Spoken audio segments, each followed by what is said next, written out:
Well, hi, Lisa. Hi, Sarah. How's it going? Good. It's been a while. Yeah. It always is. Right. How much time do we actually spend together? I mean, I think if we calculated it, it would be creepy. Yeah. So I just prefer to not think about it. Okay. I do find it weird, though, when, like, you went to Spain for a week and I didn't see you or really communicate with you. Yeah. It did you feel go through odd. withdrawals? No, it was kind of like, so if you have children and then maybe they go on a trip and you kind of just feel lost for a little bit because you feel like there are things that you should be doing Right. with your children or for your children. And that's kind of how it was. I was like, this is just really odd. Nobody's bossing me around. Well, that's Nobody's true. yelling at me, making fun of me. More time together than I spend with any other human on this earth. So I actually kind of love that the title of this podcast is True Confessions, because you probably know everything I've ever done in my life. This is true. It's like a vault, though. I will only share it with about 12 of my closest friends. And on this podcast. And on the podcast, yes. With my permission. creep in. There might be times where I filter you. Don't worry, I won't tell them about the dead body you have hidden in the attic. That is you help me completely Larry, because that's how tight we are. So what are we going to talk about today? Oh, this one was we felt like we needed to do this one because of the timing. It is April, and for those of us in Arizona, we're about a month out before summer. I think on the East Coast, they still have about 2 months, but we're at this kind of stage right now where we're just done. Or I kind of felt like a ballerina all the time, where I felt like I was spinning. Just spinning, spinning. Always something to do, never enough time to do it. Yeah. So we thought this would be a great time to talk about burnout. And so, to keep things consistent with the theme of this podcast, we decided that we would always title it The Confession. And so tell me, what did you want to call this one? I don't give a bleep. Something like that. Right. And I wanted to call it, I want to quit my job. That all connects into the same thing. So I think we're on the same page. Okay, good. But it is. It's that time of year. And I laugh that I'm saying it's that time of year because let's be real, by about September 30th, we're over it. That's when your summer high has worn off and you're in the thick of it. But it is worse this time of year, though. And I know for me what it was is you have your regular school duties and you have your caseload, but then your caseload's consistently growing this time of year because you'll have all of your normal IEPs and evals, whether that be reports or actually attending meetings. But then all of those students from the first semester that the teachers were kind of holding off on referring, and then they make about 8,000 referrals at the same time. So you have to do all that new stuff too. So it's just literally meeting after meeting and report after report. And it was just a lot. Plus having to schedule all of your students, find time to see them, find time to write all that crap. Let's not forget about that small piece called therapy. But I know it is so hard because that's what I think gets lost is that, it's not just all of these requirements for paperwork. It's we have to actually see the kids. Go figure. Right. But I do think it's funny because, the summer comes and we do get this opportunity to relax and recharge. And I think we come back like ready to go. It's like having a baby, though. Yeah, right. Like you have a baby and then you're this like, was the worst. That will never happen again. Right. And then there you are knocked up again. Right. Because you've forgotten just how bad it was. Right. It is. It's so true. That's what summer does to you. It's awesome. And I come back every year like I'm going to kill it. This is my year. I've got strategies and plans and I'm motivated and I'm ready to change the world. And then I do good for about 3 weeks. That's good, it's better than none. Right. So there you go. Right. And I think the problem is, too, this time of year, your contracts are probably getting ready to come out. It's time to sign them again. And you're really wondering if you should put pen to paper. So that's maybe why this is my confessional of I'm like, do I want to do this again? How do you know, though? Like, what are some signs that for you when you're like, oh, man, I'm at burnout and I might just want to stay locked in my office today and not come into any human contact and get myself in trouble? I think, I don't know. When my to-do list is so long and yet I'm paralyzed by it. Like I can't get anything accomplished. That's a huge one. And it just gets longer and longer. Right. And I think we already touched upon too. I think there's sort of this lack of fulfillment where you're like, am I even doing the right thing? Should I go somewhere else? And I know when I was in my role as lead SLP, I would get these calls this time of year. I was often a counselor. That was one of my unofficial job titles, which I have so much training on. Right. Or not. But it really was, I would talk to people and I'm like, really, these struggles exist in every setting. So you do have to just kind of weigh the pros and cons. But if you are at a point where it's not working for you, then do what's best for you, because ultimately that's what's best for your school and your students. Is if you do not love this, and it's not just because I'm burnt out, but you're really not finding any joy in it, it might be time to move on. I think one of my big kind of warning signs for me is I truly got into this field because I love kids so much. Mm-hmm. And I've talked about I always wanted to be in the schools because I love the wide range of ages and their diverse needs. And I love kids. So when I was getting to the point where I felt myself frustrated, even when I had to see some kids, there's always a couple of kids that frustrate you, period. But when my whole caseload, I'm not finding joy You're just annoyed. I'm just why are you here? Annoyed. Yeah. I thought I had speech. Right. You do. Yeah. They walk in the door and I'm just like, shit. That's a bad sign.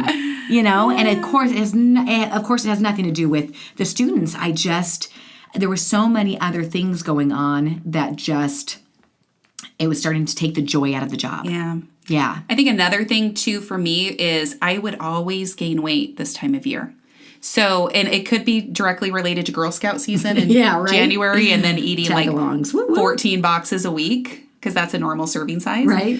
But between that and just this mad rush to the end of the year, everything went to the wayside. So my sleep might be affected. I am not working out enough. I am not doing things that kind of help me find my joy outside of work, which then just snowballs into one big miserable biatch. Yeah, and we can talk about weight gain, in an entire podcast, and we will, because that definitely is real. I think the other thing is, I always feel like when we're serving and we're giving, we get something from that, right? Like we feel joy and good. And so as therapists, when we're killing it and we're making a difference and these kids are making progress and we see the change that they're making, we get something from that. I mean, it might be a little selfish maybe, but we do. We feel some sense of accomplishment and pride and joy in that. And so when you're like what you said, like being a ballerina, you're just spinning and spinning and spinning and feel like you're not making a difference. Right.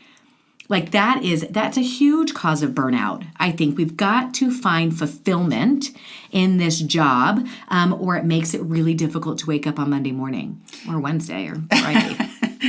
I think, too, this time of year, it's collective burnout. So it's not just that you're burned out. These kids are kind of sick of coming to school. They're oftentimes in standardized testing this month. So they're burnt out with all of the testing. The teachers are over it. Administration is over it. Parents are over it. So it's just this collective group of people that are over it. And that's a problem. Right. So it's easy to then feed into all of those little things. Like if one person's complaining, it's easy to hop in and kind of put your focus and energy there on all of the, grudges you're holding about everything. Yeah. Whether they're real or not, that I think things just feel amplified.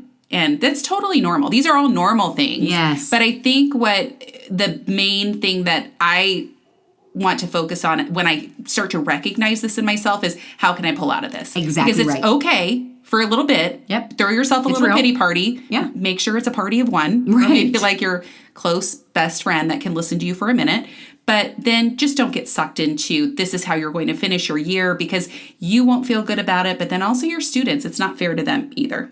It's so true. I think that is probably one of the most important things is kind of a big, huge red flag sign is if you are complaining all the time. Right. You are complaining to your friend, you are complaining to your husband, you're complaining to yourself, and it is just a big negative cesspool that you can't get out of. And so if we're feeling burnout, and again, like you said, perfectly okay, very, very normal, how do we get out of it?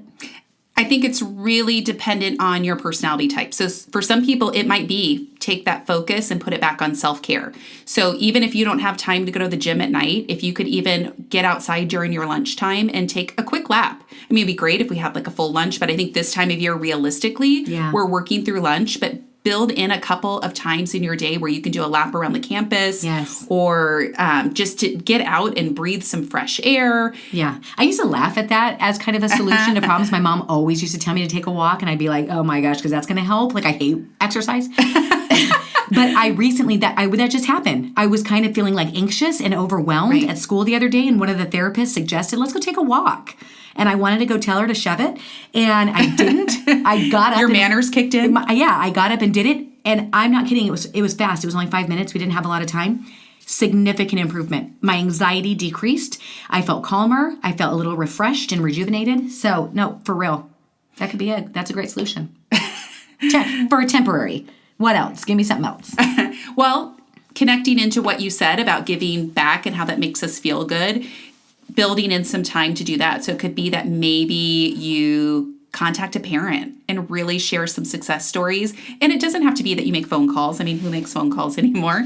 You could send an email or send a letter home or just share some success stories. That always can help you shift back on the positive. Yeah. Well, and I love to be able to share a success story means that you've actually had to sit and think about your success. Right. And the good things. So that in and of itself is, and even if you have to just write down, like seriously take a minute and write down like something positive and successful, one good thing you've done. And then it might, if that's about a student, that's the parent to call. I like that. Or even write down when you get those positive comments from others. Sometimes we can really overlook those. It's almost like taking a compliment in general. You know, there are people, and I'm super guilty of this too, that we will deflect compliments because our mindset is just not in that zone right then. So pay attention when people are saying you're doing a good job, or a kid tells you, you know, I get hugs and they say they love me, or things like that. Just writing stuff like that down. So when you feel like you're totally in the crapper, you can pull some of them out. Yeah.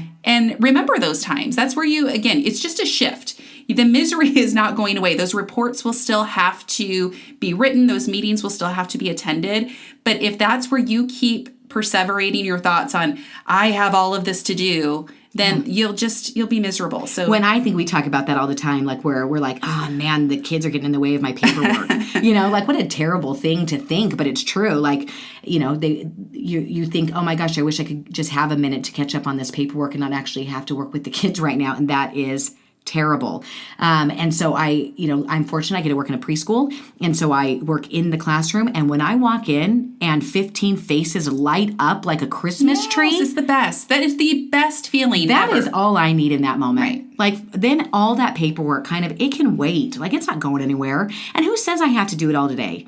And I know there's district guidelines on when things should be turned in. Who says I have to write an IEP by its due date? Right. Oh, yeah. Federal law. There's somebody told me I do. But at the same time, like if I have to pick whether I'm going to be present and active with these students or I've got to go home and get that IEP done, or not home, but back to the office, I'm going to make a case that the kids always should come first. And even when you're thinking about doing those tasks, like those reports, you know, we've already said they're not going to go away, but maybe getting your to-do list written down, because sometimes it's floating out there and you have so many things that you don't really sit to focus on what you need to do, prioritize that list, chunk it into some really concrete things that you can get done. But then the huge thing too is protect time to do it. So I think this is the time of year too, where because you are procrastinating and don't want to do things, you'll let people come in and take some of your time that you could be using to complete tasks. So maybe a colleague comes in and wants to chat, and that's great if you need that for a minute. But if that chat goes on for 45 minutes and that was 45 minutes, you could have finished some things that will ultimately make you feel better. Right. You really have to kind of reflect on those sort of things too. What self-sabotaging behaviors are you doing? Because there's a difference between brain breaks. Right. Very important, research-based, versus you are literally wasting time in avoidance behavior, you know, which I'm guilty of. Like I could have a list of IEPs and reports to write, and I'm on Instagram. You know, like, again, a brain break for a minute, but a few hours, probably not a good idea. You might get fired. How about a party? Yeah. Parties are fun to plan at this time of year. Yeah, I mean, it's just another thing you've added to my to-do list. But it's a party. Okay. All right. That's a solution. Maybe just the focusing on the end, like the light at the end of the tunnel. Okay. that I can get summer on is board with around that. the corner. Yeah. I want to go back to the to-do list, though, for 1 second, because I think you touched on it, but I really want to stress it, is breaking that to-do list down into really small, manageable chunks. I think that's huge. If I've got 10 reports to write, that is so overwhelming to me that I told you I get paralyzed by that.